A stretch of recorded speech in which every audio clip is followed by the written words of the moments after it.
Hey, in the last video, I was discussing that I had started a diet and was tracking it, and that I hadn't done anything about it yet. Basically, what I've done over the last several weeks is just tracked my current situation, my current diet, and just to give myself an overall picture of, it's an honest view of the way that I've been eating. And then with that information, we'll be able to take a look at it and decide what foods need to be changed or thrown out and what needs to be done to start the weight loss process. It's pretty evident to me, and it isn't just about the foods that I've been eating, but when we take a look at it, we will see that it's the amount of food that I've been eating that has been contributing to this. So I think portion control is a major factor in any diet. Actually, it's in the wintertime here. We're about a week out from Christmas. So with all the holidays coming up, with all the foods that are available or, being present, it's really difficult to make any kind of change right now.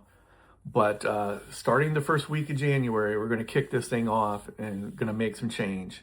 It'll take several weeks to get everything in order, get the change in place, and get used to it, get it dialed in. And by February and moving onward, it should get easier and we should start to see some results. When I started tracking my diet, I tried to do it manually, counting the calories, taking pictures of all the labels and everything and trying to figure it out. But then I ran across an app called Lose It, and that app had a barcode scanner in it. And what it did was it allowed me to very easily take snapshot pictures of the barcode on the food package and then come up with serving sizes really quickly. And it calculated it all for me. So it became super easy for me to use. I'll show it to you here in a second.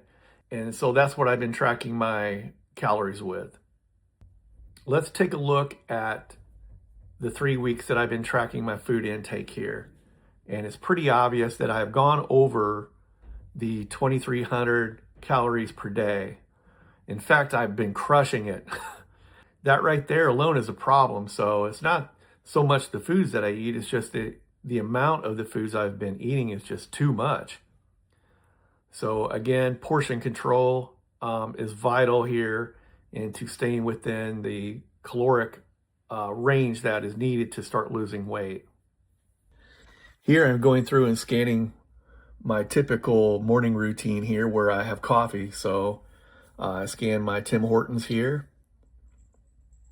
And then, and now this comes up very quickly. So it already scanned the creamer, the powdered creamer that I use. And then next is where I scan my monk fruit sweetener. So in this case, I use some packets here, but you just punch in how many packets you use. And then this last one here was the Italian sweet creamer that I have, that I've been putting in my coffee as well. I really like that stuff, so I know it's probably not the best calorie-wise. I'm giving myself an exception on that one. The reason why I chose the Lose It app is because it's one of the first ones that I came across, and at first I turned it down, and there was a couple other ones out there that wanted a certain amount of money, and I'm like, that's ridiculous. So I passed it up. But the Lose It app, they came at me with different offers, and it finally got it down to where it was like a pretty low price for the entire year. So I just went ahead and did it. So I'm not particularly partial to Lose It. It's just the one that I chose. It was the one that was affordable for me. And it made sense. It's a great app. The ability to scan the foods and track other things in the app are, I think, pretty straightforward and pretty easy to do. So it definitely helps to get the job done. Basically, what you do is you just put in some information in there, and it walks you through, like, what are your goals? How much weight do you want to lose? When do you want to start? Based off of your age, your height, your weight. When you put in your information, it calculates what it feels to be your maintenance calorie level. And as long as you go below that or you stay within those ranges, they're assuming that you'll start to lose weight. Now, there's only one way to find out, and that's just to start doing it. And then if you go, like in my case, it's like 2,300 calories. If I start off and I stay at 2,300 calories or slightly less, and I'm not losing weight, then I would probably need to lower that amount a little bit more by 100 or 2. And then I would just continue on with my diet that way. And eventually I should start to see a change. Now I can really reduce that calorie level if I want to and drop weight really fast, but I'm not sure that that's what I want to do. And I'm going to do this in a way to where I'm not dropping weight too fast, at least initially, because I want others out there to know that this is how you do it. And this is a practical way to do it. You can still have good foods and not be hungry or starving all the time. And this is a way to do it. Now, there might be some times where I want to go ahead and reduce that a little lower, or I might want to go on a fast just to clean my body out. I'm not sure yet. This is all going to be trial and error for me at this point, but I want to show folks that this can be done. And in fact, as we get older, it really needs to be done. And that's why these health issues that I've been having have been coming up. Now, I haven't talked much about my health issues, but I'll just basically say that I've been having bouts of diverticulitis in my system. I have regular colonoscopies. They have removed some polyps in the past. I'm doing good there. But with the diverticulitis flare-ups, they've been doing blood work at the same time. What that's doing is it's making my PSA level go up. And the PSA is the indicator for prostate health. And it's gone over the 4.0 marker a couple of times, but every time it has done that, it's because this diverticulitis infection has cropped up.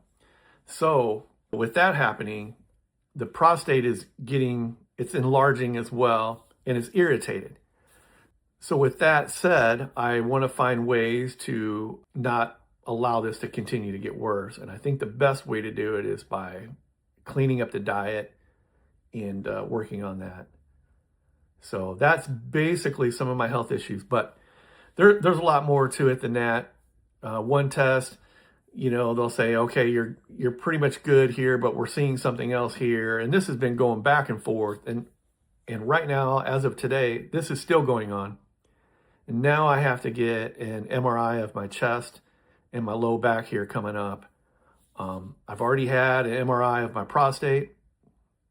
I've already had a CAT scan of my lungs, my chest, my abdomen, and my pelvic area because they thought they saw some spots on my low back vertebra, on my L5 vertebra.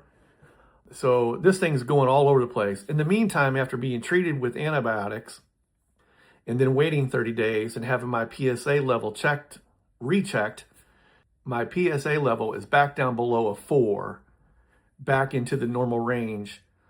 So the thing that kicked it all off is in the normal range now, but yet we're on this path of going with all these other tests. So this is really motivating me at this point to, all right, enough is enough. I got to start doing some things on the health side to help myself. And I just don't look and feel good anyways. I'm chronically tired and I really have to push myself through the day a lot of times. And that's not who I used to be. So that's where I'm at right now. We'll talk more about this, but this here video is going to be the basically my week 0 that's going to lead up to the first week where we actually start taking some action here on the diet side.